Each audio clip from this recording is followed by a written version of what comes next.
There he is. You know what? Hold on. I got my best Stephen M. impression. You ready? You ready? Watch this. Check this out. Oh, I got it. Except my glass is clean. My glass is clean. You know, he'll clean his glasses, JTF. Bro, no, man. Oh man, Man, how you man, doing, man? Sorry having a man. little lateness or whatnot. I don't know if you listened to some of that good talk we was having, but I you know. mean, it was awesome, man. It's always fun to be a part of a Teague family, man. Whether it's late, whether it's early, it don't matter to me. Yes, sir. Yes, It sir. does not matter to me at all. All right. Well, we Okay, appreciate so you. okay, so JT got that one for you. So is Pepperjack a flavor? I It's a knew type of you cheese. So No, no. no, I knew that's what he's gonna say. You know, he always JT don't believe in reds and greens or What are you talking whatever. about? I don't know. It's a Pepper type of Jack is a cheese. flavor. It's a cheese. It's a flavor, It's a cheese. but it's still a flavor.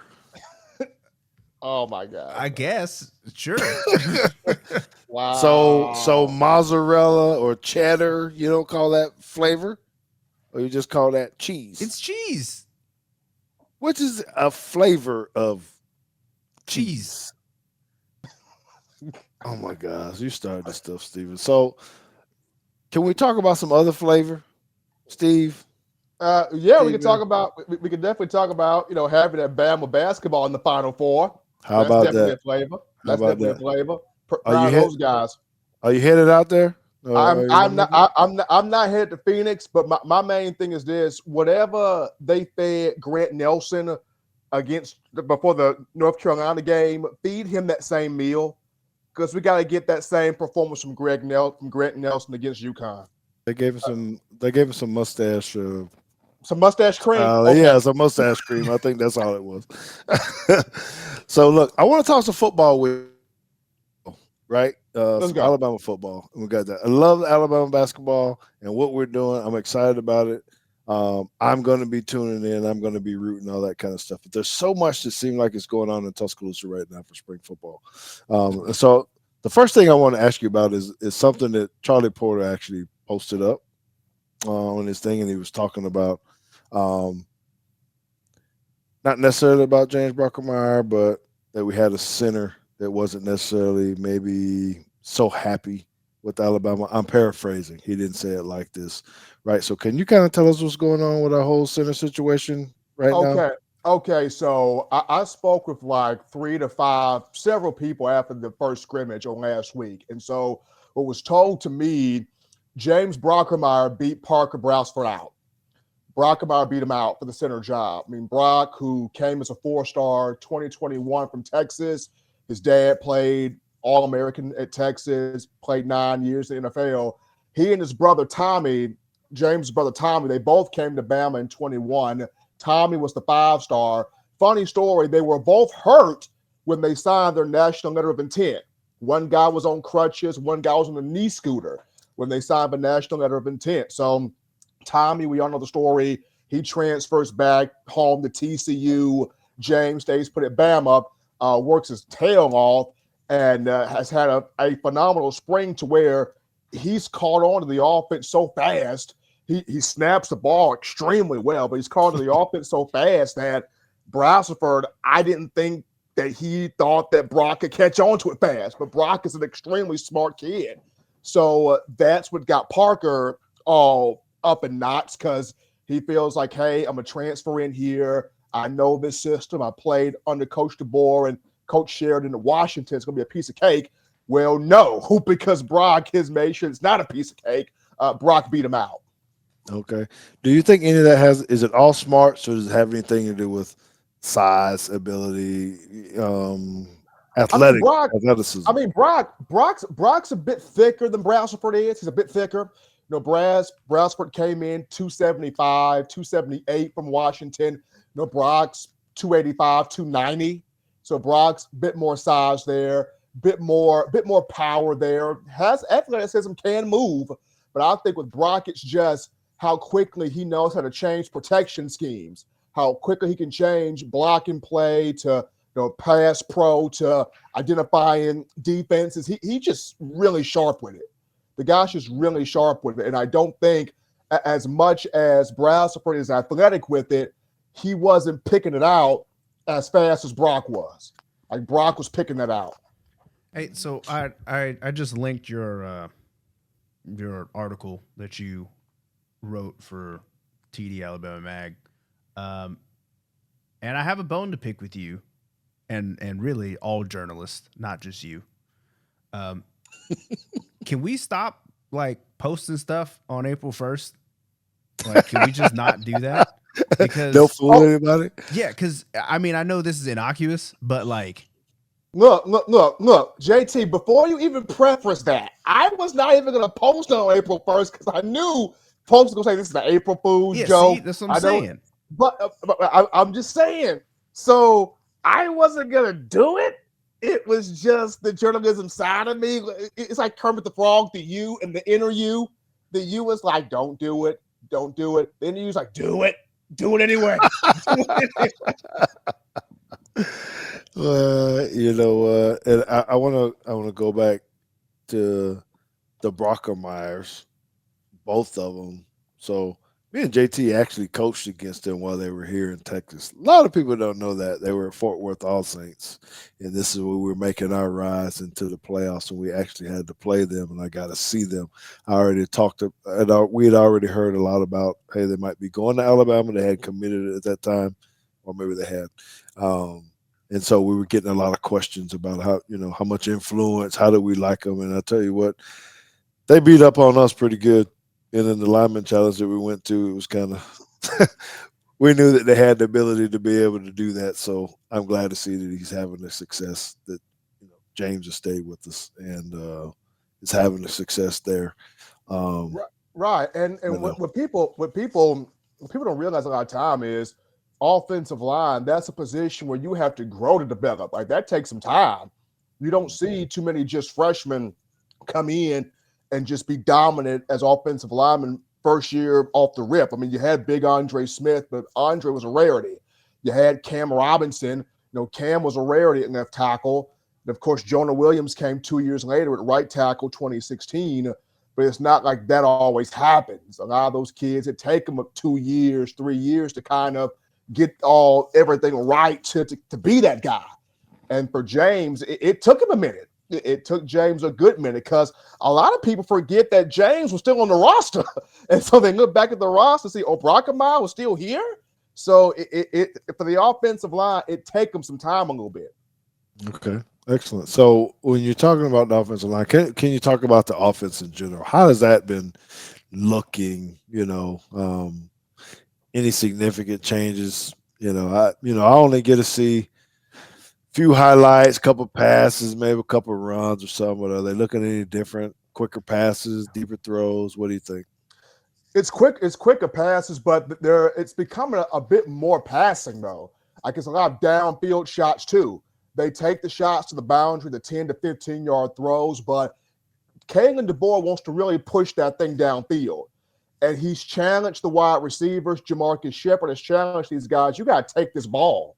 You got to win off the route. You got to take this ball. So they've been challenging this offense. We got to push this ball downfield. Now, there's still the balance of wanting to run it as well because you still got to give Justice Haynes his touches. You still got to give Jam Miller his, Richard Young his. There's a freshman, Daniel Hill from Meridian, Mississippi. That guy in the first scrimmage, short goal line monster. They can't tackle him on the goal line. So you got to get that guy some burn also if you feel led too. So you're still trying to have that balance, but DeBoer, Sheridan, Jamarcus Shepard, they want to push this thing downfield and make it as explosive as possible. Because if you go back to Washington, last year, Washington led the nation in motions, shifts, formations. They led the nation the most percentage team when you talk about using motion, using window dressing, using eye candy, using formations. Washington was top in the country doing that last year. Okay, so And I know it's early and we don't really know how things are going to plan out. But so based upon what you're saying, are you saying that we may be a pass first team to open up the run or using the run to open up the pass? I think it's going to be pass first to open up the run. I literally think it's going to be pass first to open up the run. You'll see screens. You'll see a lot of guys in motion. The tight ends are definitely going to get the football because DeBoer loves that position. They're going to get the football. Now, in terms of guys pushing the ball downfield, I think you'll see more routes with Kobe Prentice. You'll see a lot of stuff with Caleb Oldham, the freshman, who really looks good out there at 6'5" as a wide receiver. You'll see Kendrick Law doing a lot of things. He'll get the ball out the backfield. He'll get the ball on routes. He'll get the ball deep. He'll get the ball in motion. Kendrick Law is a utility knife. He'll get the ball anywhere on the field. And then you look at a guy like Jeremy Bernard, transfer from Washington. He'll fit in that role that Isaiah Bond left behind to go to Texas. So Jeremy will fit in that role, but he's a very underrated blocker. Jeremy Bernard, physical blocker. He will crack back block you. That guy gets physical with that out there on the field. He will spring guys down the field to score. And what's going to be the more so intriguing thing here is Jalen Hale is out with an injury right now. So he'll miss the rest of spring with a serious knee issue. Hopefully the coaching staff optimistic they can get him back for the regular season. But with him out, it looks like Emmanuel Henderson will be the guy asked to step up. You know, he was a 5-star out of high school, Geneva County 2022 class. The only reason why he was switched to receiver from running back, J.M. Miller, had more size at running back than what E-Man did. And that's why Saban switched E-Man to wide receiver. So he's right now looked at to be the guy to step up in the absence of Jalen Hale. All right, excellent. I do. Thank you very much. We're going to try to take about 5 more minutes just so everybody knows, because I know we've gone over. I think this has been totally awesome. You are bringing the fire, brother, and doing this stuff, and we love everything that you do. So thank you for being patient with us too. Thank you for everybody in the chat for hanging out and listening to Teague's take today. But I did have at least maybe 1 or 2 more questions, if that's okay with you. Go ahead. All right. So much about the quarterback talk, right? Yeah. Milroe's guy. You know, is it over? Is it really his? Is it done? I know what coaches will say. They don't want any riffraff. They don't want no stuff. You know, he's our quarterback. He's going. But is that what it looks like? Is there a quarterback? How's that quarterback room looking right now? Look, Milroe's won. Milroe's won. There's no controversy there. Milroe's won. Now, 2 is where it gets interesting because 2, you have Simpson and Lonergan, and those 2 are kind of neck and neck right now. Simpson, by the smallest of hairs, has it, but Lonergan's a pure quarterback. Like A-Day, if Lonergan goes out there A-Day and just lights it up, it could be a flip-flop. Like whichever one of those 2 doesn't have the A-Day that they would like to have or doesn't finish spring strongly, one of those 2 I could see hit the portal because it's Lonergan and Simpson are battling for that number 2. Austin Mack is good. He's a little raw. He's 17, 18 years old, a little bit raw, still learning some things. Now, he can make a lot of off-platform throws. He can make those. But I think he's got to get a bit more weight on him, a bit more muscle on him. He's going to have to get more in that weight room of Coach Ballou, put that muscle on him, but get a little bit more affiliated with the culture here at Alabama. I think in the years to come, he could be something, just a little bit raw right now. So I think Milroe's 1, and 2 is Simpson and Lonergan, and that's a toss-up. Okay. All right. So JT, was Steven, was he the one that posted on April 1st that Scott Cochran was back as a strength coach? Is that one of the April Fool's things that I saw? I didn't post that one. I didn't see it from Steve. But I did see that he was back in the building for some reason. Okay. The reason why he was back, his son had a visit to the campus. His son was visiting, so that's why Scott Cochran was here. Son had a visit to Alabama. I did get a video of Scott Cochran driving away, like the paparazzi, so I did get that video, but I did not post anything on April Fool's Day about that. Yeah, you can't be showing that man license plate and all that kind of stuff, man. Oh Come on. no. I mean that borders on stalkerism. I'm not stalking them. that borders on stalker mentality. Yeah. So do you get to actually go out to the practices and watch it and see it?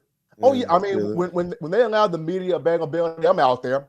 I'm out there. Now they do have us confined to like one area, so you do some walking and a whole lot. Now, fortunately, where I am, I can see pretty much everything in the one area I'm in. I can see the offensive line. I can see the quarterbacks going through routes on there with receivers. I'm up close on the defensive back, so I see all of those guys. And then I do see the defensive line. So from where I am, I can see those positions really clearly. So let me ask you something. It's going. We on air. We on air, dog. Okay. So if I come to the spring game and I'm coming in as a media person, are you gonna let me shadow you? I want to be with the great Stephen M. Smith. I don't know nothing about the media stuff. I don't know where to go pick up the passes. I don't know where we're supposed to park. All this kind of stuff. I pretty much got the okay, but I need someone to show me the ropes, man. Can I be with you, or I got to call somebody Man, else? What we doing? Teague, you should have told me this months ago, man. I'm going to the game with my family, with my wife and my Oh, daughter. see, I knew he was gonna do it. See, you see what I'm saying, JT? I knew it was gonna be something like that. That's why we get Ryan Fowler on the show more often. Well, I wanted to see what he was gonna say. I gave him opportunity. I see what he Hey, said. man, Teague, man, I'm gonna be with my wife and my baby girl, man, inside the stadium. Oh, well, so I can't meet the family. But anyway, You can meet the family, though. You can meet the family, though. Okay, one more question. Okay.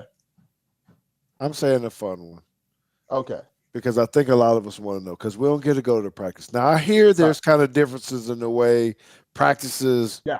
I'm going to say flow between what Saban might have did. Maybe it's a little quiet, a little bit more intense, a little bit more serious. Has the board changed the culture of that? Is there music going on? Are they? Yes. How are the guys feeling? What is the? What do you think's going on? There's different genres of music. So it will go from 90s rap to trap music rap to country trap to country to I don't know who's controlling the aux cord at practice, but they are controlling that thing. And the players, there's a focus, but it's loose. I mean, it's different from Saban because when Saban was out there for 17 years, you just heard like that practice sound, right? You heard the football being thrown, you heard the pads pop, and you heard the coaches yelling at each other, yelling at players. You heard Saban giving out his orders. It's not like that. I mean, you saw Saban like really on the assistant coaches, making sure you coaching that guy right, you coaching that guy right. He kind of walking around. DeBoer's not on the coaches like that. Like he lets those assistant guys go to work. Now he's there with the hat on, just overseeing, but he's not like breathing down the guys' necks. But the players, they're receiving it, man. Like it is a fire out there. It's a fire out there. There's a hunger out there. Like I'll say this.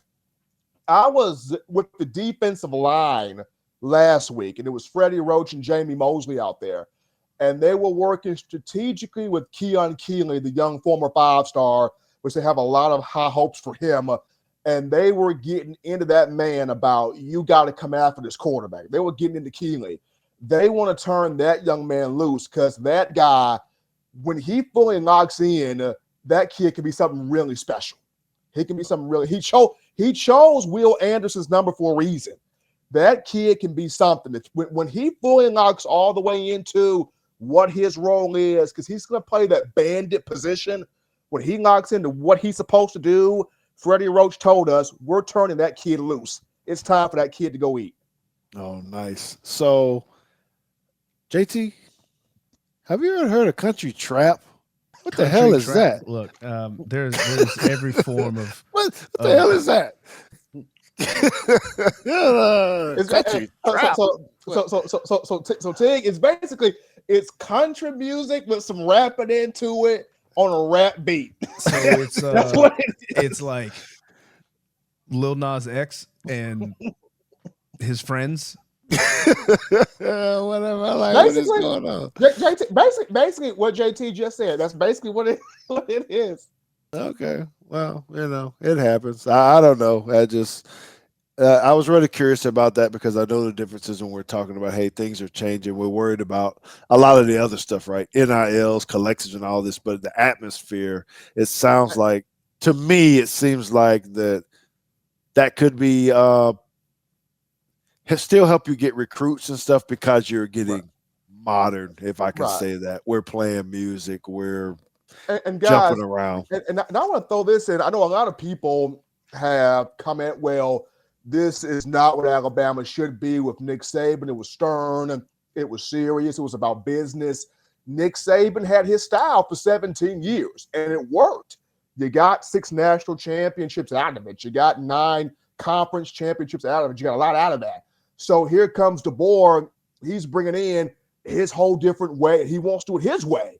Yes, he wants to build on the success that's been here, what Saban has done, absolutely.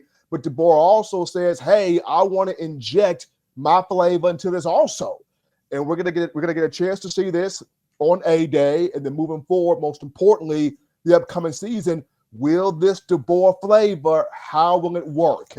How will it translate winning games? How will it translate, most importantly, winning championships? So we're going to see this pretty soon here, how this is translated. All right, man. Thank you very much, sir. Why don't you tell everybody how they can find you, where they can find your articles, where's the best place for people to come find Stephen M. Smith? Universalworld.com Oh, don't start. slash Don't start that, JT. I knew JT was going to pull that. I knew he was going to pull it. But the people can find me. That's touchdownalabama.com. That's where the articles are. Touchdownalabama.com. They can pick up that subscription right there. We got you taken care of where recruiting is concerned, of a transfer portal is concerned, which that thing opens back up April 15th, 2 days after A-Day. We got you covered where the current roster is concerned, and also guys in the NFL where Bama football goes as well. Make sure you get that subscription to touchdownalabama.com. We're about to unleash TDA Plus, to where I'm dropping a new podcast there where you'll get to see never before seen stories from me. Like, these are stories that nobody else has heard, but I'm breaking out here in this new podcast. You gotta, if you tell the Universal World story, yeah, you'll get all the subscriptions that you need. He gonna have his shirt off on the podcast. He gonna be like Pat McAfee. He gonna put on a tank top. He gonna be doing it hard, baby. Hey, JT, you might get that Universal World story.